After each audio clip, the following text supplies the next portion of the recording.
तो हेलो बच्चों, कैसे हैं आप लोग। आई होप आप सब अच्छे होंगे। आज हम पढ़ने वाले हैं क्लास 12 की फिजिक्स।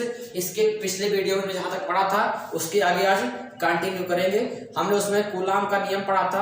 आज उससे संबंधित कुछ बातें और पढ़ते हैं, चलो देखते हैं। तो नोट पॉइंट एक हेडिंग लगाना। और देखो, हमने आपको पढ़ाया था कि दो आवेशों के बीच लगने वाला वैद्युत बल वायु या निर्वात के लिए, वायु या निर्वात, यानी कि जब दोनों आवेशों के बीच कुछ भी नहीं था तो उसे बोलते हैं निर्वात, या फिर वायु होगी तो के लिए निर्वात के लिए, वायु या निर्वात के लिए जो बल लगता था F = 1/4πε0 Q1 Q2 R²। आपने पढ़ रखा था, ये था सही। तो ये फार्मूला हमने कल आपको पढ़ाया था। अब अगर हम पूछे कि दोनों आवेशों के बीच कोई अन्य पदार्थ, जैसे मान लीजिए एक Q1 था, दूसरा क्या था Q2, अगर इन दोनों के बीच की दूरी स्मॉल r थी, अगर इसके बीच में कोई कांच आ जाए, प्लास्टिक आ जाए, या फिर मोम आ जाए, कुछ अन्य पदार्थ आ जाए, तो उस टाइम पर इस आवेशों के बीच जो बल लगेगा वो कितना होगा। तो माध्यम में जो बल लगेगा, माध्यम में जो वैद्युत बल लगेगा वो लगेगा F = 1/4πε0। यहाँ देखो, यहाँ आ जाएगा K, क्या आएगा K, और बगल क्या रहेगा Q1 Q2 R²। अभी क्या K क्या है, तो K है माध्यम का परावैद्युतांक, इसे बोलते हैं माध्यम का परावैद्युतांक। अभी क्या चीज होती है, चलो समझ लेते हैं कि परावैद्युतांक क्या है।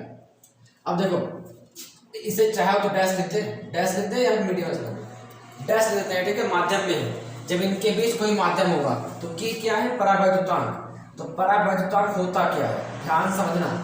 देखो हेडिंग वाली गलत हो गया। परावैद्युतांक, वैद्युतांक किसे कहते हैं, तो किसी पदार्थ का वह गुण जो दोनों आवेशों के बीच लगने वाले वैद्युत बल का मान कम कर देता है। आवेशों का वह गुण, पदार्थ का वह गुण, पदार्थ का वह गुण जो आवेशों के बीच लगने वाले कौन से बल वाले वैद्युत बल का मान, वैद्युत सही लिखना भाई साहब, ठीक है, वैद्युत बल का मान कम कर देता है, उसे क्या कहते हैं, उसे कहते हैं परावैद्युतांक। अगर राइटिंग थोड़ी सी खराब हो तो फिर हम बोल रहे हैं, लिख लेना, ठीक है। अब देखो, इसके अलावा अगर हम आपसे पूछें कि K का मान किन किन बातों पर निर्भर करता है, K का मान किन किन बातों पर निर्भर करता है, लेकिन आप इसकी एक और डिफिनेशन निकाल सकते हैं। कैसे, अभी बताते हैं आपको कैसे निकालेंगे। पहले पूछ ले कि K का मान, देखो सुनो, अलग अलग माध्यम के लिए अलग अलग होता है। K का जो मान होता है, देखते सही से लेते यार, देखो K का जो मान है अलग अलग माध्यम में अलग अलग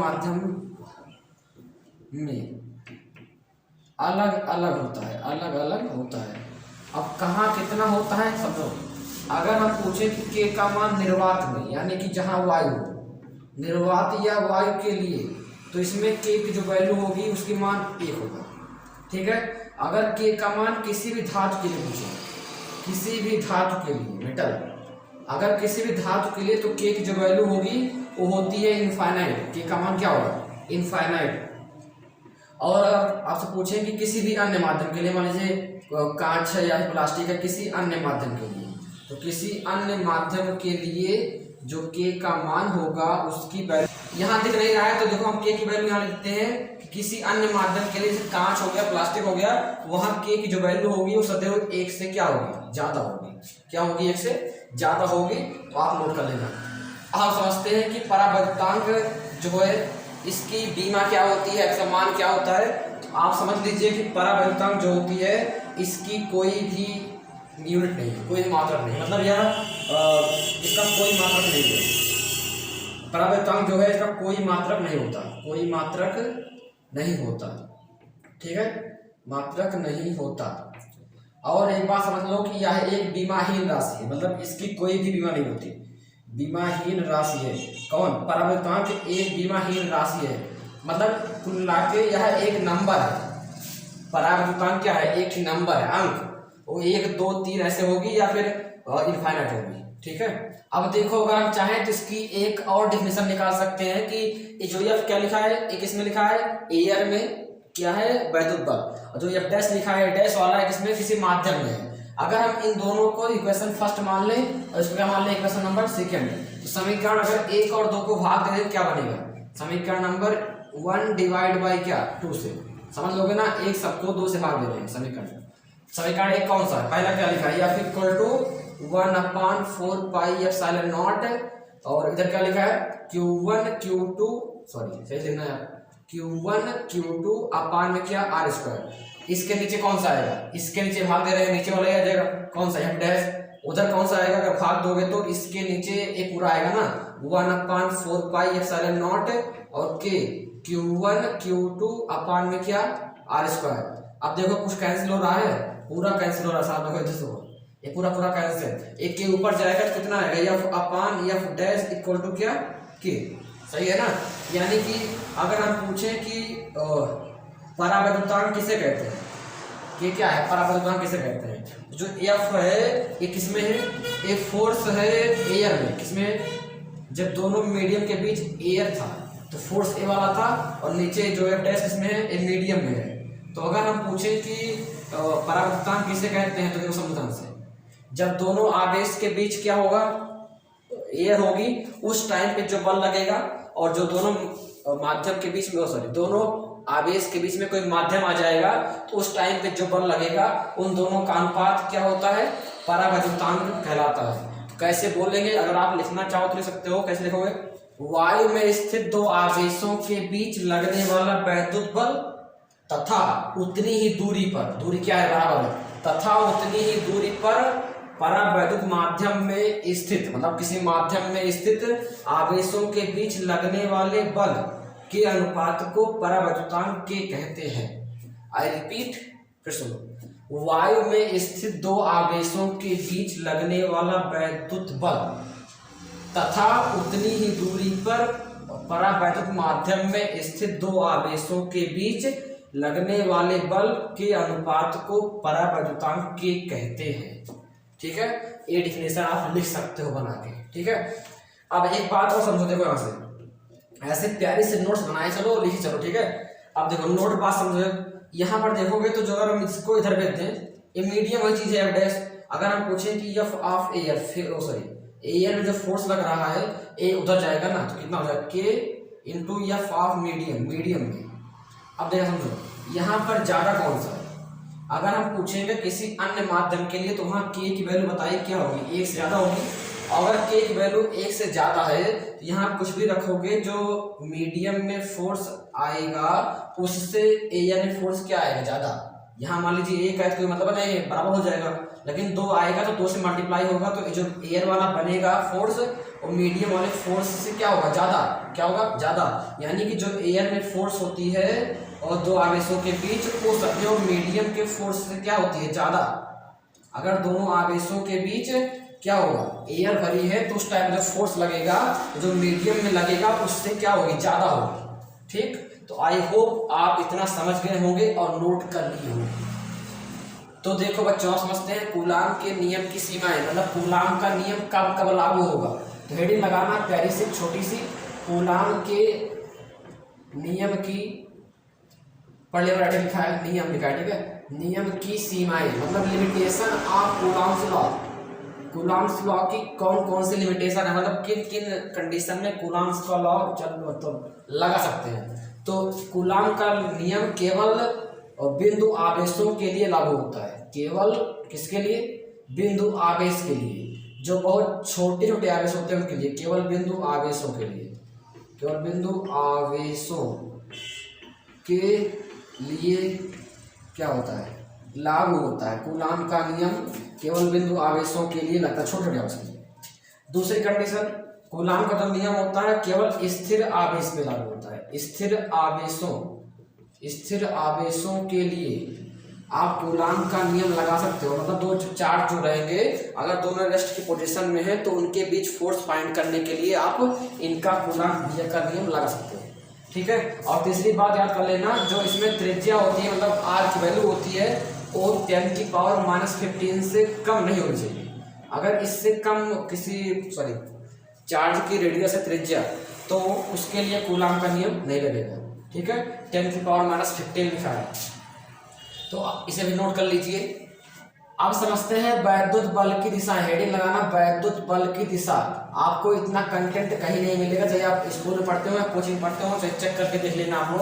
वैद्युत बल की दिशा, हम मतलब इस बल की दिशा कैसे फाइंड करेंगे वो अलग बात है, पढ़ाएंगे, लेकिन आपके पास टाइम नहीं होता, आप पूरा डिटेल से पढ़ सकते हैं इस चैनल से। देखो वैद्युत बल की दिशा कैसे फाइंड करेंगे, दोनों आवेशों के बीच लगने वाली। तो पहली कंडीशन लगा लेना, केस फर्स्ट, जब दोनों आवेश समान प्रकृति के हों। क्या? जब दोनों आवेश समान प्रकृति के हों। जब दोनों क्या होंगे? दोनों समान प्रकृति के होंगे। समान प्रकृति बोल रहे हैं, अगर राइटिंग समझ में ना आए तो थोड़ा सा रोक के लिख लें। ठीक है, जब दोनों आवेश समान प्रकृति के हों, तो देखो समझो, दोनों आवेश समान प्रकृति के कब होंगे? जैसे मान लीजिए एक चार्ज Q1 है, दूसरा क्या है Q2 है, इन दोनों के बीच दूरी कितना है? स्मॉल r है। अब देखो ये दोनों समान प्रकृति के हैं, तो हम बोल रहे हैं कि इस टाइम पर जो फोर्स लगेगा उसकी डायरेक्शन क्या होगी? ध्यान समझना। आपको पता है कि समान आवेशों में क्या होता है? प्रतिकर्षण। तो इस पर जो बल लगेगा इस साइड में, ओ वाला इस पर लगाएगा, दूसरा पहले पे बल लगाएगा, तो इसलिए लिखेंगे F12 पहले आवेश पर दूसरे के कारण बल। इसे कैसे पढ़ेंगे? लिखते हैं F12 को पढ़ेंगे पहले आवेश पर, पहले आवेश पर दूसरे के कारण बल। दूसरे के कारण क्या लग रहा है? बल। तो उसे बोलेंगे F12।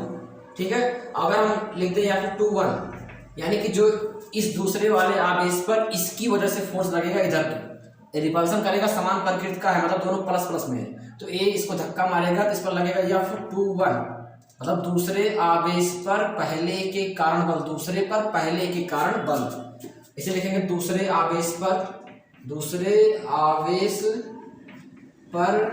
पहले के कारण क्या? बल। ठीक है, तो अगर दोनों बल, अच्छा बात समझ लेना, जो दोनों बल होते हैं F12 और जो F21 होता है, एक बराबर और विपरीत होते हैं। मतलब कि एक बल जो इधर लग रहा है, इनका परिमाण जो होगा इधर वाले का और उधर वाले का दोनों बराबर होगा, सिर्फ डायरेक्शन उल्टी होगी, इसलिए दोनों आवेश रेस्ट की पोजीशन बने रहेंगे। यानी मान लीजिए मार्कर है, अगर इस पर 10 न्यूटन का बल इधर लगाएं और उतना इधर लगाएंगे तो ये मार्कर हिलेगा नहीं, क्योंकि इधर जितना बल लग रहा है उसको इधर वाला क्या कर रहा है? न्यूट्रल कर रहा है। तो यहाँ पर जितना बल इस पर लग रहा है उतना ही इस पर लग रहा है, तो दोनों जो चार्ज हैं और रेस्ट की पोजीशन में बने रहते हैं। तो ये इनका जो परिमाण होता है वो बराबर होता है, मतलब पहले पर लगने वाला बल और दूसरे पर लगने वाला बल बराबर होता है। ठीक है, और अगर केस सेकंड क्या है?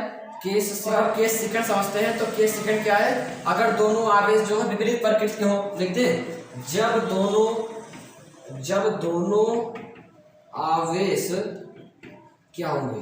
जब दोनों आवेश विपरीत प्रकृति के हों। विपरीत प्रकृति मतलब दोनों अगर उल्टे हों, प्रकृति के हों। जैसे मान लीजिए एक प्लस है, यहाँ बना दें, एक प्लस का Q चार्ज है, दूसरा माइनस का Q2 चार्ज है। तो अब देखोगे तो दोनों में क्या होगा? अट्रैक्शन। इधर मान डिस्टेंस कितनी है? वाली स्मॉल r होगी। तो अगर देखोगे तो पहले पर बल लगेगा इधर F1 पे, मतलब Q1 पे, इस पे लिखेंगे F12, मतलब पहले पर दूसरे के कारण लगने वाला बल। और जो दूसरा होगा वो नेगेटिव वाला है, तो प्लस वाला उसको खींचेगा, आजा, तो इधर खींचेगा, इस पर लगेगा F21, मतलब दूसरे पर पहले के कारण बल, मतलब दूसरे पर पहले के कारण बल जो उस पर इसकी वजह से बल लग रहा है। तो F12 F21 वही लगेगा, बस दोनों की क्या होगी? डायरेक्शन यहाँ भी अपोजिट होगी और दोनों बल एक दूसरे को न्यूट्रल कर देंगे, जिससे दोनों क्या होंगे? स्थिर अवस्था में बने रहेंगे। तो ये रहेगा, ये डायरेक्शन कब होगी? जब दोनों अपोजिट चार्ज होंगे, और जब दोनों सेम चार्ज होंगे, यानी कि जब प्लस प्लस होगा तो ये डायरेक्शन ऐसे लगेगी। आप इतना नोट कर लो, और यहाँ भी नोट कर लेना, जो F12 होगा उसका जो क्या आएगी परिमाण आएगा बल का, वो F21 के क्या होगा? बराबर होगा।